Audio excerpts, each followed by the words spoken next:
pag-aaral ng Revelation and View of Rejection, Lesson 63 to 68. We will now summarize the parables. Now, we will have one sentence summary of each of these 9 parables to show the overview of the mystery kingdom. Remember, the mystery kingdom is where we are now. It's known as Christendom. Because of what has happened sa Christianity, it has become so big na halo-halo na. A cult like sa Pilipinas, Iglesia, Mormon, Jehovah, Datingdaan, lahat yan, they will claim to be Christians. They will have their claim for Christianity, pero they are not all Christians. Nasa isang malaking sangayan, ang tawag niyan is Christendom. Yun yung mystery kingdom. Though, sa mystery kingdom, andito rin yung tunay na mga mananampalataya. Those who are part of the kingdom of God. And those who will be part of the millennial kingdom. Not part of the theocratic kingdom, which is nangyari mula kay Moses hanggang kay David, hanggang kay Zedekiah, kasi it was God who's ruling them. Or kung gusto mo mas further pa, mula kay Abraham. God, through the people that He has appointed, sila yung namamahala. Pero it's very clear mula kay Moses hanggang tapos si David na, tapos si King Zedekiah. So, ano yung matututunan natin? Unang-una, the sower. Yung parable of the sower talks about there will be sowing of the gospel seed throughout this age. Bakit sowing of this gospel seeds? Kasi there will be 4 kinds of soils. Iba-iba yung way they will receive the word of God. There will be people who would accept it. There will be people who would reject it. There will be people who would be called with it. There will be people who would be drawn away because they love the world. The seed growing of itself. Found yan sa Mark chapter 4 verses 26 to 29. Yung seed na yan is the word of God. This seed which has been sown will have an inner energy so that it will spring to life and grow of its own accord. That's why yung talagang nataniman ng mabuting balita ng salita ng Panginoon, yung mabuting balita ito ay lumalago sa kanilang mga buhay. Nagbabago sila because they have come to know the Lord through His Word. When you hear the gospel truth, yun yung epekto nito. It will continue to grow. Some might fall on rocky ground, and yet still will grow. Kaya lang, ano mangyayari? When the trials of life will come, some will start to fade away. Pero it has grown. Meron naman tatanim sa mga dawagan. Pagka natukso ng mundo, nagbabalik. And yet, they have all been part of the growth. Kaya lang, kanya-kanya nga yung growth sa mananampalataya. Then, the parable of the tares. The true sowing. Ano yung true sowing? Tayo dapat ang mga sower nito. Tayo dapat nagbabahagi. Will be imitated by false counter sowing. And because of the false counter sowing, 2 things will follow. Magkakaroon ng tares. Akala mo wheat, pero hindi naman siya wheat. Yung wheat are believers, yung tares are those being sown by the devil. Mustard seed. The mystery kingdom will assume huge outer proportion until it becomes a monstrosity harboring the agents of Satan. Nung sinabi ito ng Panginoon, maliit pa lang ang pagtakbo ng gawain. Lalaki to, pero halo-halo na. May Roman Catholicism, may Protestantism, may Eastern Orthodox. Yan yung mga sangay. Under those, mas marami pang iba. And yet, not all of them are true believers. Not all of them is teaching the true word of God. Tapos, the leaven. It will be marked by inward doctrinal corruption. Nevertheless, because the seed is sown and grows of itself, two other things follow. God. Ano yung leaven? Di ba? When we talk of leaven, often sabi ng Panginoon Diyos, beware of the leaven of the Pharisee. Yung bang kaunti, kaliit-liit na pampaalsa. Pag inihalo mo sa buong tinapay, na-epektuhan. Yung buong tinapay sa floor, lumolobo ito. Yun ang leaven. Ganun yung nangyayari. Sa mga churches, ang dami ng mga false teachings na lumalago. Kaya nga, even sa ating pag-aaral ng salita ng Panginoon, yung pinag-aaral natin ng Book of Colossians, Paul has to remind them kung sino sila kay Christ. Kumpleto na kayo. Bakit? Maraming false teachings ang, para ka maligtas, kailangan mo ng work. Or, para magpatuloy ka maligtas, kailangan mo mag-work. Which are all false doctrines. So, ano magiging result? The treasure. The Lord will regain a remnant from Israel. Yan yung treasure. Kasi Israel is the treasured possession of God. May mga Israelitang maliligtas. 1/3 of them will be saved during the tribulation period. Not all of them, but 1/3 of them. The pearl, God will gain people from among the Gentiles. Yan. Sa kabila ng doctrinal corruption, may mga Israelita at may mga Hintil na makakakilala. Then, the next. The mystery kingdom age will end with the judgment of the Gentiles, the unrighteous excluded from the Messianic kingdom, and the righteous will be taken in. Saan bang gagaling yung righteousness? It is having the Lord Jesus Christ. Because the moment you have Christ, you have the righteousness of Christ in you. If you don't believe in Christ, you will not be part of the Messianic kingdom. And lastly, the householder. The mystery kingdom has both similarities and dissimilarities with the other facets of God's kingdom program. The householder, so the one who is, parable na meron kang household na magkakahalo. May mga mukhang sa kingdom, may mga mukhang hindi sa kingdom. May mga pagkakahawig. Kasi ganoon talaga yung totality ng mystery kingdom Di ba? Kaya nga, many false doctrines now, they sing the same song, they read the same Bible, pero they have a different way to salvation. Soteriology is one. Sometimes you have the same salvation, so-called, pero pag pinag-aralan mo, why is there a difference? Because one doesn't believe that Christ Jesus will reign 1,000 years.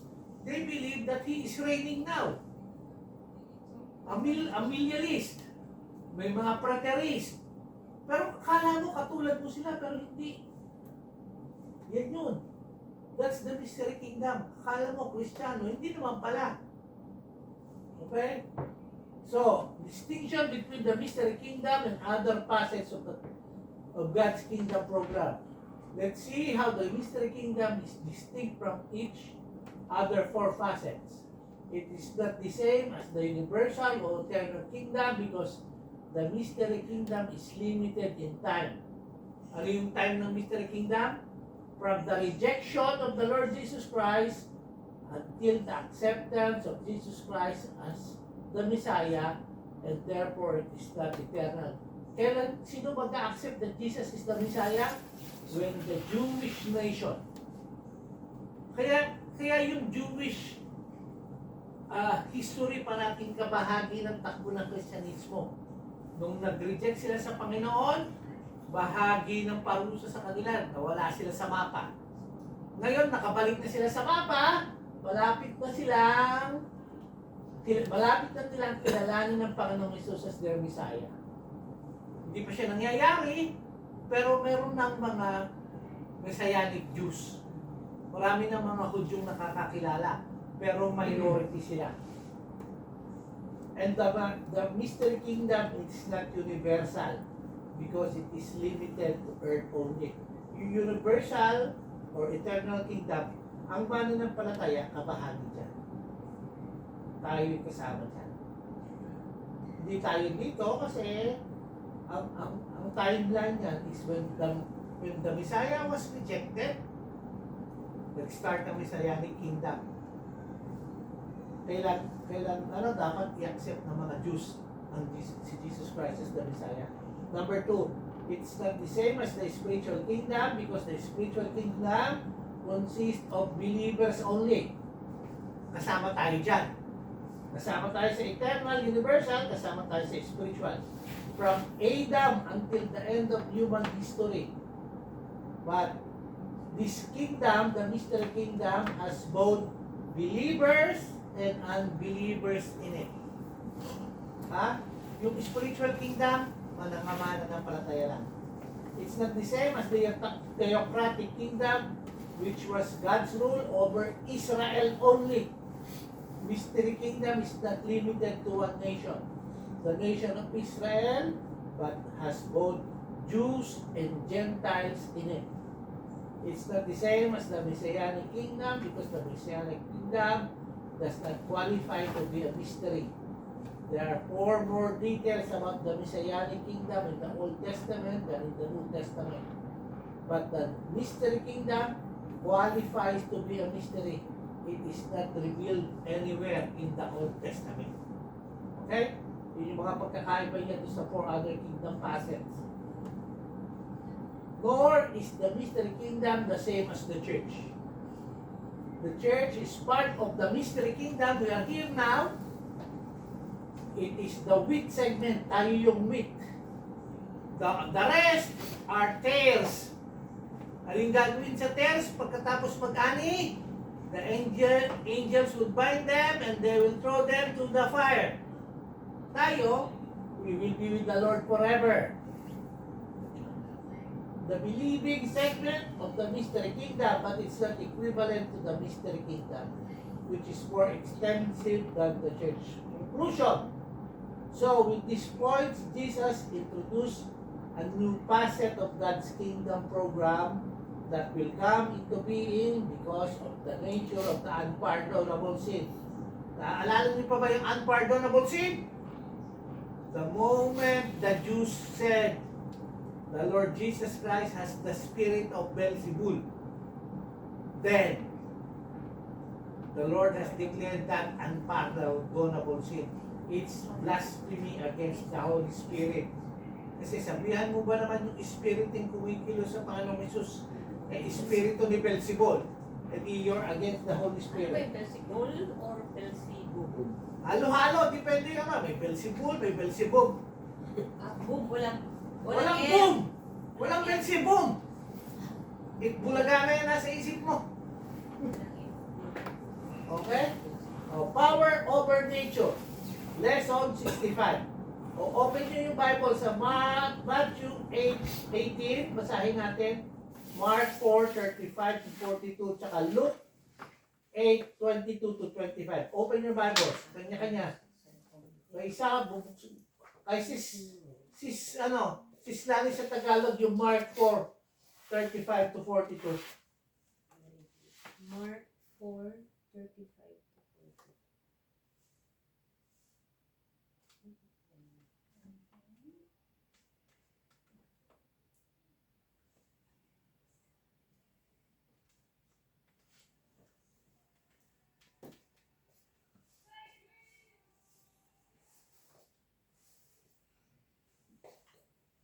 Ano po yung babasahin na? Sige, pakabasa na. Kinagabihay, sinabi ni Jesus sa mga alagad, tumawid tayo sa ibayo. Kaya't iniwan nila ang mga tao at sumakay sila sa bangkang sinasakyan ni Jesus upang tumawid ng lawa. May iba pang mga bangkang nakisabay sa kanila.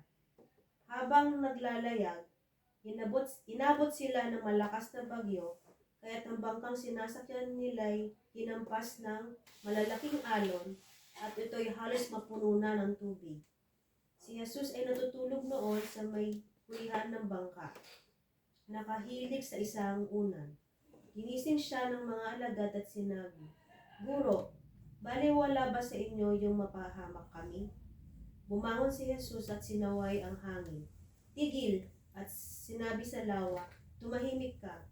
Tumigil nga ang hangin at tumahimik ang lawa. Pagkatapos, sinabi niya sa mga alagad, bakit kayo natatakot? Hanggang ngayon ba'y wala pa rin kayong pananampalataya? Natakot sila ng labis at namangha. Sabi nila sa isa't isa, anong klaseng tao ito? Pati hangin at lawa ay sumusunod sa kanya. Yan. Sino naka-experience nun? Mga disciples. Pagkakasama sila. Okay? Ito is isang event ito. Isa sa pinaka-paborito ko tong event sa Gospels. When the disciples realize, who is this man? Even the wind and the waves obey him. Matthew chapter 8:18. Matthew 8:18. In seeing great crowds, Jesus gave orders to depart to the other side. Yan, yun na. Yun lang yung simula ng Matthew kasi ng Mark kasi.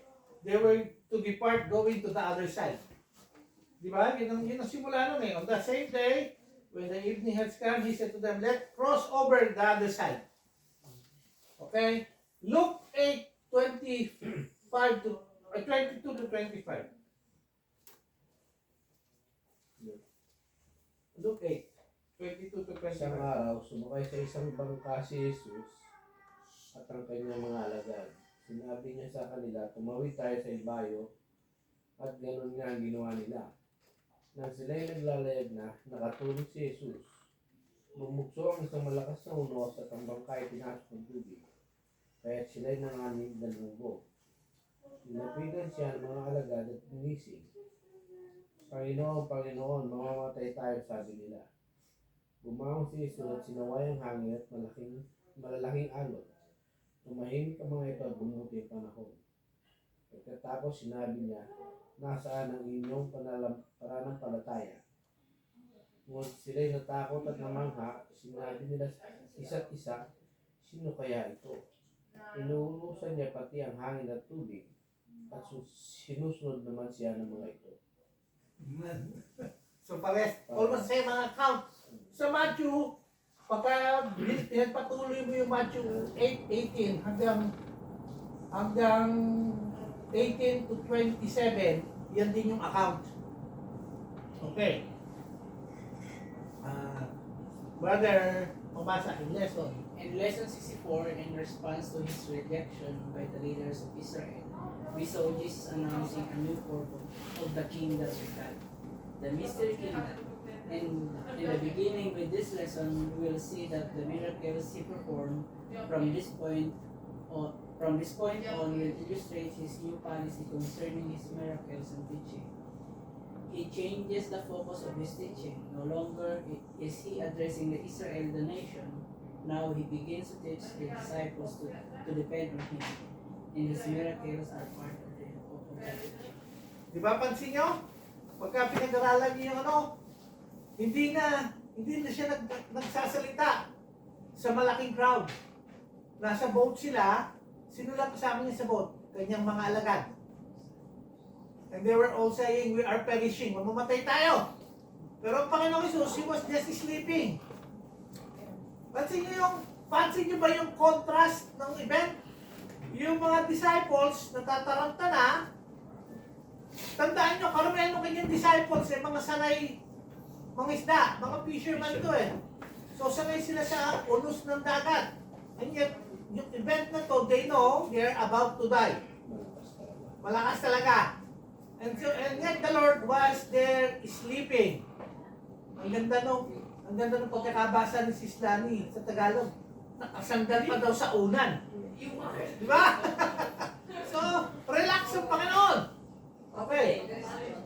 So, now, tignan nyo. Bago siya i-reject, he comes and talking to them that he is the Messiah. They have to believe him. And we know that the Jews were saying, is he the son of David? Pag sinabi mo son of David, connotation on, is he the Christ? Is he the promised one? Is he the prophet that we are waiting for? Ano answer nila? No, he's not. They rejected him. No, he's only able to do that because he's got the spirit of Beelzebub. Instead of faith, rejection. So now the Lord is no longer dealing with the nation. He is dealing with the disciples. Who is the disciple? Who is the brother? Natatandaan niyo ba yun? Sino? Who's my brother? Sabi niya.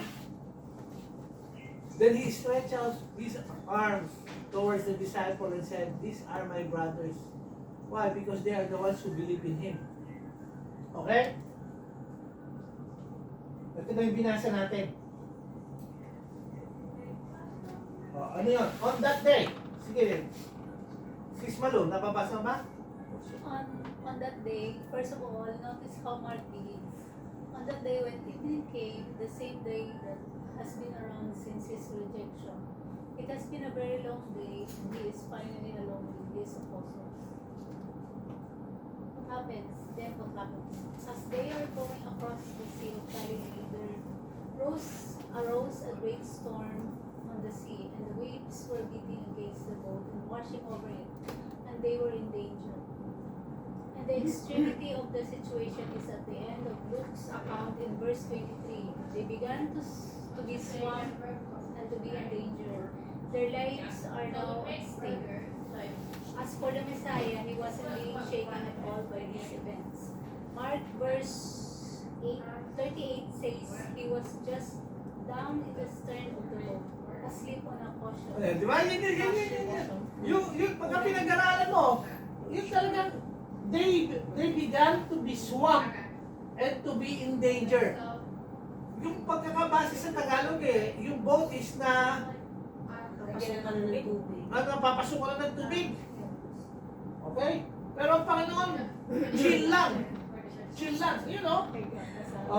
Sige sis, mababasa ulit. The disciples Disciples response. response. How did the disciples respond to this situation? According to Luke, they woke him up saying, Master, Master, we are perishing. And I'm sure there was a sense of urgency in their voices. When Jesus responds to them, we learn that they were afraid. And according to Matthew, they woke him saying, Save us, Lord, we are perishing. So in their fear of perishing, they come to the Messiah and ask him to save them. Yan yung reaction. Di ba? So, this fisherman, itong mga sanay naman dagat na to, Siyempre, malunong naman yan. marunong naman ito, pero alam nila, mamamatay na. They are perishing, they are perishing. They woke him up. Tingnan mo, pansinin niyo yung difference ng event. Yung isa, kailangan pang gisingin. Pero siya, taranta na. Ano kaya yung feeling mo kung ganyan kayong lahat, tapos yung master niya natutulog lang. Kaya kita mo yung difference. O you know, yung kay Matthew, sabi niya, to think na Matthew, when he was writing this, he is part of the boat. So he remembers the situation. Okay? Save us, Lord, we are perishing. So, mas personal na.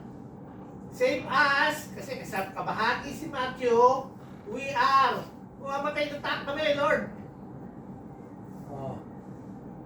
And they come to the Messiah and had asked him to save them. Jesus' response is Lani. Jesus' response. How does Jesus respond to their request? All three accounts tell us that he rebuked the wind and the sea. The Greek word here has the meaning to restrain or to muzzle. He literally muzzled the wind. Mark points out in verse 39, the wind died down and it became perfectly calm. Moreover, this was instantaneous. Suddenly, the wind ceased to blow, and just as quickly, the sea is as calm as it can be. Yan, diba? Alam nyo ba yung kung saan gamitin yung muscle? Yung muscle and ox? Alam nyo ba kung bakit yung mga kalabaw at yung mga baka dito nilalagay sa ilong, yung panghila nila? Kasi kontrolado mo yung kahit na nagwawild yung ano bata ako yung nuwang sa mga Ilocano. Bababa kami sa Karayan. Di ba? Anong, ikaw, sumasakay ka ba ng kalabaw ng araw? How do you muscle the Carabao? Hawakan mo yung Buntot. ilong niya, batak na gano'n, tapos hatak mo yung buntot niya. Kahit na gano'n pa siya ka. Kasi pag hindi mo gagawin yon, yung kalabaw, makakalusong sa tubig yun eh, makakatawid dyan eh. Pero wala siyang pakialam sa sakay niya. Tuloy-tuloy yun.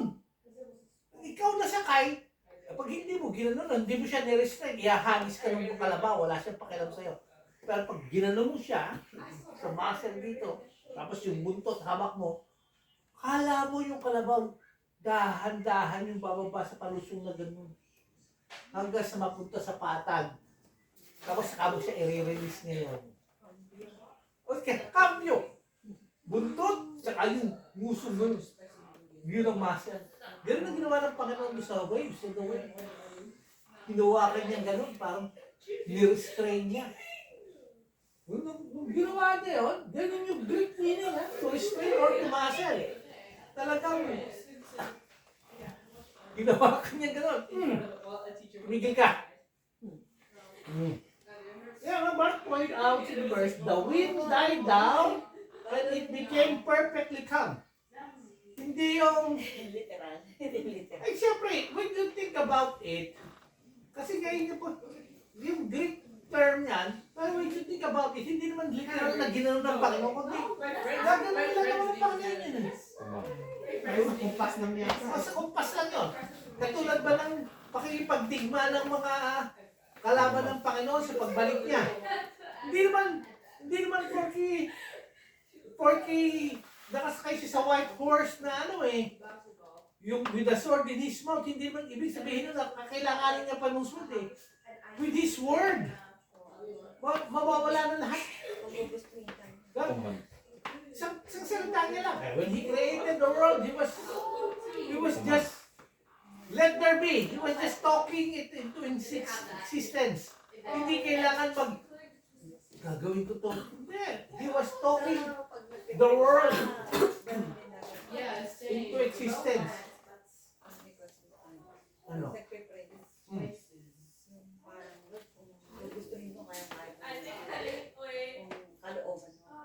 Hindi, pag-pray mo, Lord, mag-pray mo siya eh. Pero alam mo naman kung ano yung kalooban ng Panginoon. Kasi mahirap sa tao, yung pinag-pray, hindi naman yun yung kalooban. Yun yung gusto mo. Parating yung, Lord, I want. Okay? Oh. Jesus question. Sino na? Si Brother Jude? He said to them in Mark verse 40, why are you afraid? How is it that you have no faith? Matthew records it in verse 26 as, why are you afraid, you men of a little faith? And Luke says, he says, where is your faith? What point is Jesus making by asking these questions? To begin to the answer that, let's contrast Jesus and the disciples in the storm. Jesus was asleep, exhausted, and confident in his Father. He knows who he is. He knows why he is on earth. He knows his Father's purposes for him will be accomplished, and he knows that no storm can defeat those purposes. The disciples understand their danger from their human perspective, and based on their experience of the sea, they are about to perish. Yan, di ba?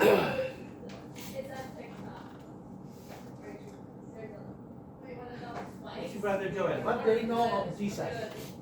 What do they know of Jesus? In lesson 28, where they began to follow him, they acknowledged that he is the Lamb of God. He is the Messiah, the King of Israel. He is the Son of God. He is the Son of Man. He is the one whom Moses in the law and also the prophets wrote. They witnessed the miracle of the wedding of Cana, and they believe since then. They have witnessed many of miracles, including two messianic miracles. They saw him take possession of the temple, and they had listened to him preach and teach. That very day, after watching him cast out a mute demon, they saw him rejected by the Jewish leadership. And they heard his response. They heard him pronounce judgment upon the generation. And they listened to him teaching them about the new process of God's kingdom that will come about as a result of the unpardonable sin. Then, in the midst of the storm, when they fearful for their lives, they turned to him and asked him to save them. This actually demonstrates their faith. They applied what they knew about him and called on him to save them. And then they trusted him to do that. This is strength. The purpose of Jesus' question. What then is the purpose of Jesus' question? Jesus is telling them that since they know who he is, they should also know that no storm is going to cause him to perish. The point of his question is that they actually had enough knowledge of him that they did not need to be afraid of the storm. There's no way it could have caused him or them to perish. The issue is not they needed more faith, but they need not have feared. Di ba? So kilala mo naman ng Panginoon eh. Matagal na nga kayo sumusunod sa Kanya eh. Kayo nga yung nanampalatayang siya yung Son of God. Kayo nga yung nanampalatayang, behold, the Lamb of God who takes away the sin of the world. Kayo yung naniwala nung katas out yung demon doon sa pipi. Kasi di ba hindi ka kaya i-cast out ng mga Pharisee kasi kailangan mo kausapin, kay pipi. Hindi mo pwedeng tanongin, what's your name? Pipi. Pero because he is the Messiah, na-cast out niya yung demon. Pero imbis na napalataya, ang ginawa ng mga Israelita, kaya niya kaya i-cast out yun kasi may demon siya. Kaya ang tanong ng Panginoong Jesus doon, pag binasa niyo yung Biblia ulit, pwede bang yung maglaban yung isang kampo? Ay, they will fall down. Hindi pwede maglaban si demon tsaka si demon. Para sila mawala. So, after that, the Lord has declared the unpardonable sin and the curse to that generation. Yung curse na yun lasted until AD 70 hanggang mawala sa mapa at Israel. Okay, so hindi issue yung dapat, alam nila, there is no way it could have caused him or them to perish. Kasi nananampalataya naman sila sa Panginoon eh. Ang problema, maski andun yung tamang pananampalataya, they need not to have fear. Dapat hindi kayo matakot kung talagang yung pananampalataya nyo ay matatag. Ito, very practical to sa atin eh. Di ba? Parang ano lang sa buhay. Tayo, okay lang naman napalataya, mayroon ka mga panahon na nangangamba ka. Pero dapat, sa kabila ng pangangamba, may katatagan. Kaya nga, mas ito sa ating pag-aaral, di ba? Grace and peace. Bakit may peace ka? Because of what? Of the grace of God that has been bestowed upon us. And yet, often, even if you know that there is this grace that God has given, often wala tayong peace. Di ba? Parang tayo nag-alala. Same thing sa kanila. They know that they are with the Christ, the Messiah, the Savior. The prophets have written about. Moses has written about. And yet, nung natataranta na, sabi nga, di baling kabahan, huwag lang mataranta. Ito yung mga natataranta na, mamamatay na eh. So, that is why God, in the person of the Lord Jesus Christ, asked them, where is your faith? Kasi kilala niyo naman ako eh. Alam niyo, dahil kasama ko niyo ako, hindi kayo, walang, kaya ka makikita mo yung contrast ng disciples sa ng Panginoong Jesus. Ano ginagawa ng Panginoong Jesus? Ang panting natutulog kalmado. Yung kanyang mga disciples natataranta, namamatay na. The disciples' reaction. Sino na?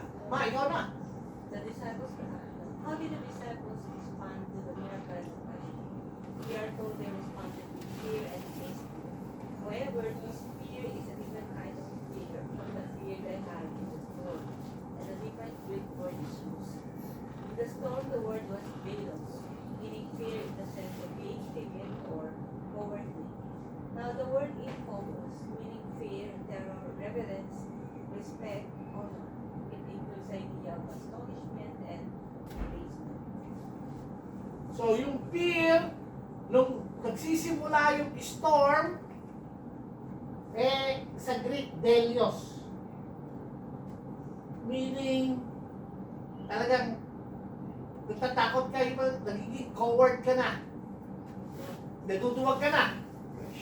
Pero yung fear, when they responded with fear and amazement, yung phobos, meaning fear, terror, reverence.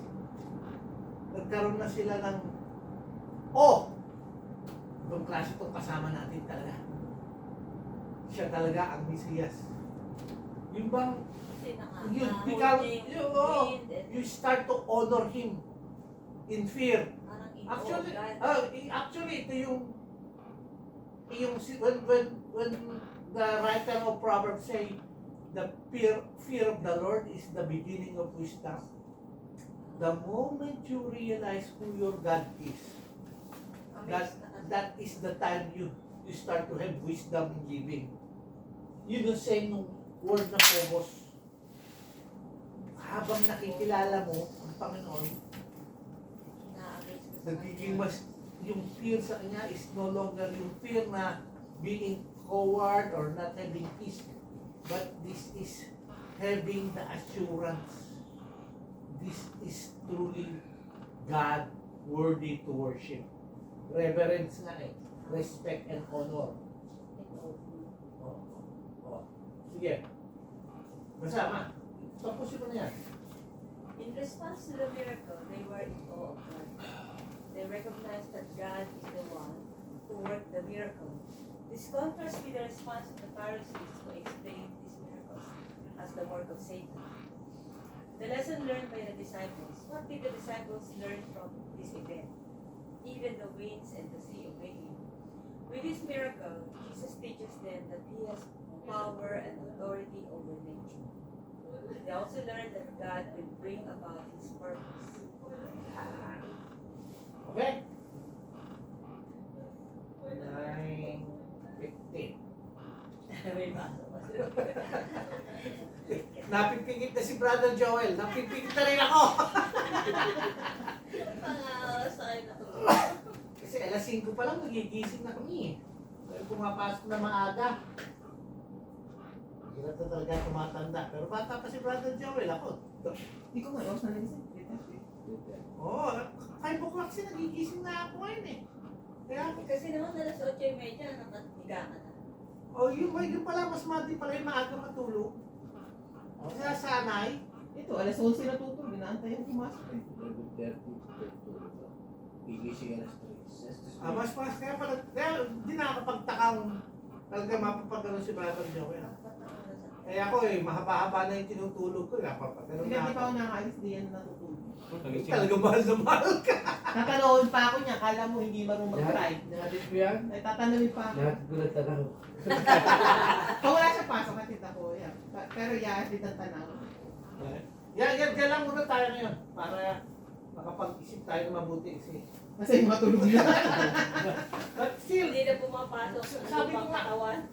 kakaunting Katawang lupa. lesson and yet Tukod. very deep yung